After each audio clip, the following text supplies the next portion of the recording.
Começa agora mais um quadro Sua Saúde aqui na Clínica Camis. Olá, Dr. Paulo, prazer revê-lo. Alexandre, obrigado por vir aqui me entrevistar. É um prazer estar com você. E depois que eu descobri que o Dr. Paulo Camis, ele cuida de você individualmente, ele fica 2 horas numa consulta com você, na primeira consulta, para fazer a diferença da sua vida. E hoje a gente vai falar sobre incontinência urinária. O que é isso, Dr. Paulo? Perfeito. Então, a incontinência é um dos gigantes da geriatria. Parece uma realidade distante para um jovem, mas é extremamente comum na terceira idade. Incontinência é a dificuldade da pessoa chegar no banheiro. Ela perde urina antes de chegar no banheiro e precisa trocar de roupa, tá? Então, você vai falar, por que isso é tão importante? Usa uma fralda e tá bom. É uma maneira de ver, tá? Só que uma pessoa que tem incontinência urinária, mesmo que ela use fralda, ela tem que trocar a fralda toda hora. Por quê? Porque senão é alguém que está cheirando mal. É alguém que ninguém quer estar perto. Sim, porque tá fedido. Né? É alguém que não quer sair de casa. Não é todo lugar que ela pode trocar de fralda. Sim. Né? Então ela não quer sair de casa. Porque ela vai ficar envergonhada de fazer. Né? Uma pessoa que tem incontinência urinária é uma pessoa que praticamente não tem vida sexual. Ah, mas isso não é importante na terceira idade. Opa, pode ser um tema para uma conversa aqui, né? Sexualidade na terceira idade, mas é muito importante. Muito importante. Em todas as etapas da vida. Tá? Então, assim, e eu só dei uma pequena passada aqui. Tá? E você tem, às vezes, muita resistência para usar fralda, por exemplo. Tem muita gente que não vai querer usar fralda. Né? E aí, qual que é o problema? Uma pessoa que não usa fralda, ela vai querer o tempo inteiro chegar no banheiro. Às vezes consegue e às vezes não consegue. Mas ela, dependendo do tipo de incontinência que ela tem um tipo que é bem comum, que é a incontinência de urgência. A bexiga contrai desproporcionalmente ao que tem de xixi lá dentro. E ela tem que correr para o banheiro, senão ela faz na calça. Né? E aí, nessa de fazer na calça, o que acontece? Né? E o risco de fazer ela tem que correr para o banheiro e nem sempre o trajeto até o banheiro é seguro.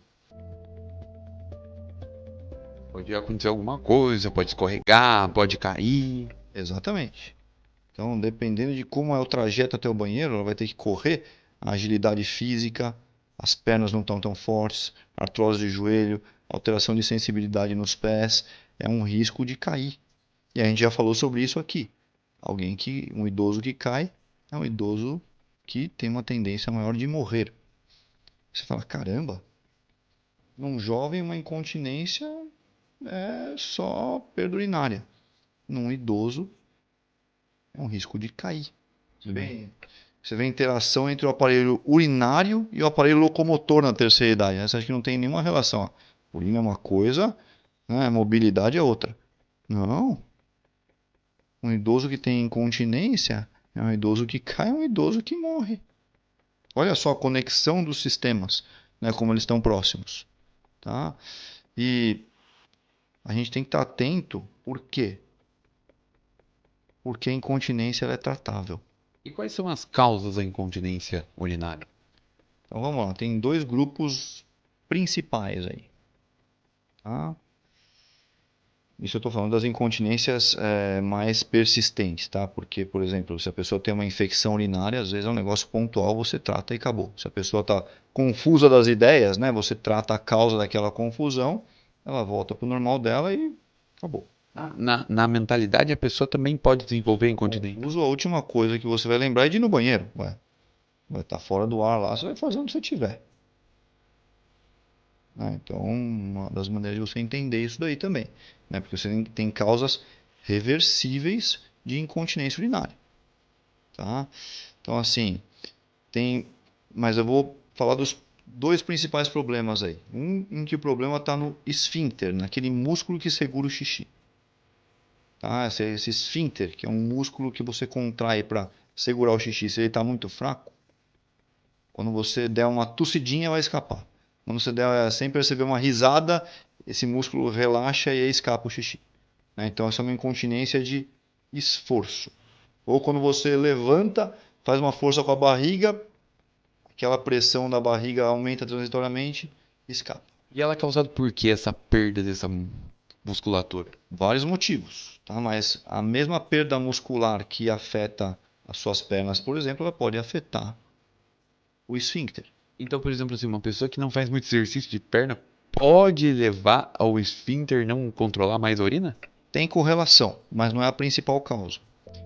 A principal causa é na mulher, quando você tem a menopausa, e aí a falta de estrógeno que acontece na menopausa faz com que aquela região geniturinária, né, dos genitais, fique mais atrofiada. E a própria musculatura, ela atrofia com mais facilidade.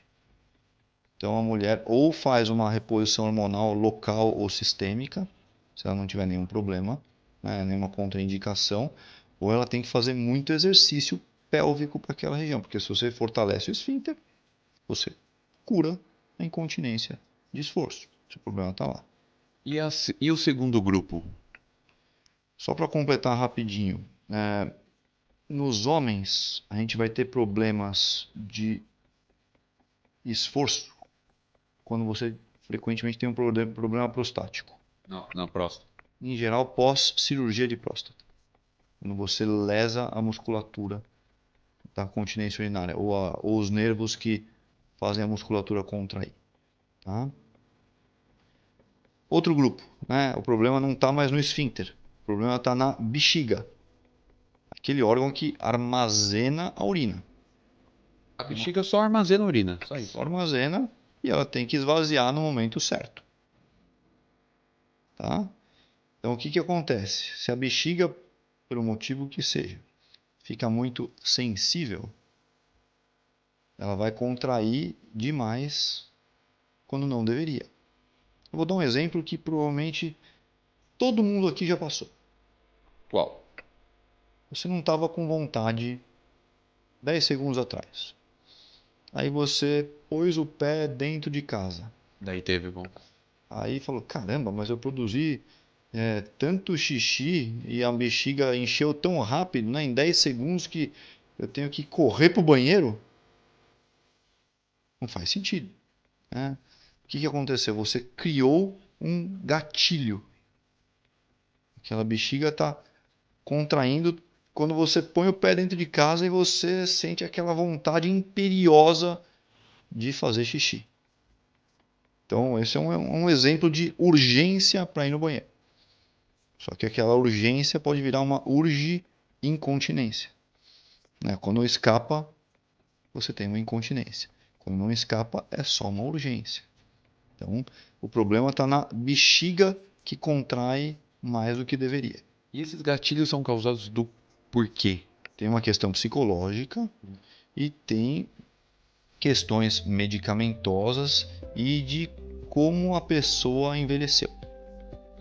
Então, remédios podem causar isso, psicologicamente pode causar isso, e o que que interfere de como que a pessoa envelheceu?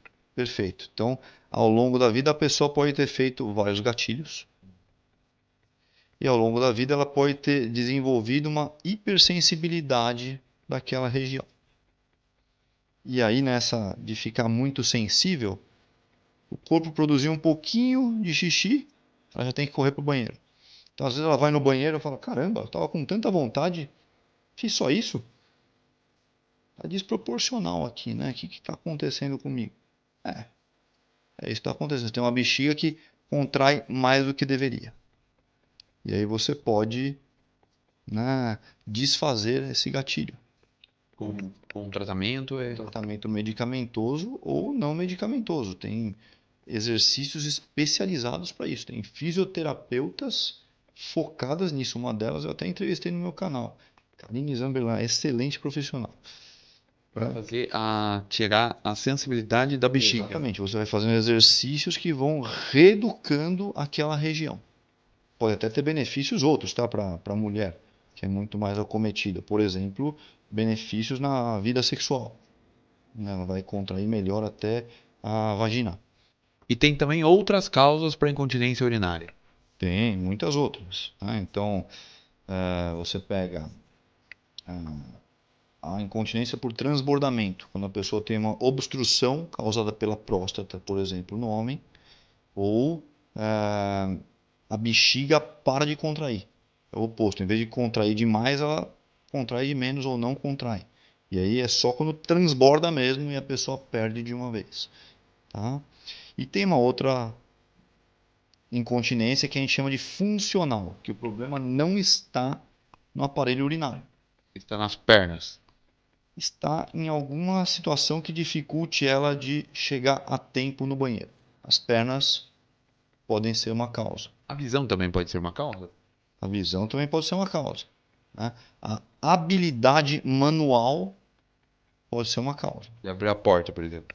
De abrir a porta ou mais óbvio do que isso. Você que é muito legal, você quis dar para o seu avô uma calça jeans, só que em vez de abrir com zíper, você abre com um botão. Então você tem 5 botões lá. Então ele tinha uma urgência para ir no banheiro, ele com o zíper conseguia chegar a tempo. E agora com o botão ele se enrola lá e você transformou, você que é um neto muito legal, você transformou a urgência do seu avô numa urge incontinência. E ele chega lá, mas morre na praia e não dá tempo. Então, você vê, é uma realidade que para um jovem parece distante. Mas estou tentando trazer para mais perto porque a população idosa não vai parar de aumentar e a gente tem que conhecer esse grupo. A gente tem que ser educado para lidar com esse grupo e essa realidade vai fazer cada vez mais parte do nosso dia a dia. É que nós jovens conhecemos isso para a gente também prevenir e vir no Dr. Paulo o quanto antes para ele ajudar a gente a não ter esse problema. Exatamente, já começa a ver o que vai te trazer problemas lá na frente e atuar agora, antes de acontecer. A incontinência urinária também pode ser genética ou não? Menos, menos, tá? Mas tem algumas formas que sim. Então, eu dei o exemplo aí da habilidade manual, mas às vezes o médico causa, entendeu? Então, tratamento de hipertensão, diurético, Vai fazer urinar. fazer mais xixi, entendeu? Então, é um negócio muito simples, que às vezes você troca um diurético por um outro remédio que não aumenta a produção de urina e você corrige. Eu não sabia dessas coisas e você, após que começou a conhecer melhor e saber a importância de saber tudo isso, porque o idoso que não consegue urinar direito, não consegue chegar, pode cair, escorregar e até vir a falecer por causa de problemas acometidos pela queda que a gente já falou aqui. Um diferencial aqui da Clínica Camisa, onde eu estou, é que na primeira consulta demora 2 horas. Mas por que demora 2 horas? Por que sua consulta demora 2 horas, doutor Paulo? Porque é um momento. Nem sempre leva 2 horas. Eu reservo 2 horas, mas nem sempre eu uso tudo isso. Às vezes eu uso até mais, tá? Mas é um momento que eu me dedico a conhecer o meu paciente mais a fundo possível. Então, para mim, aquele momento é muito sagrado, muito importante e eu valorizo muito a anamnese. Porque você faz o tratamento individual. Exatamente. Esse é o diferencial da Clínica Camis, que você pode conhecer sobre a Clínica Camis, que está aparecendo no vídeo. Doutor Paulo, muito obrigado e voltamos no próximo quadro com sua saúde.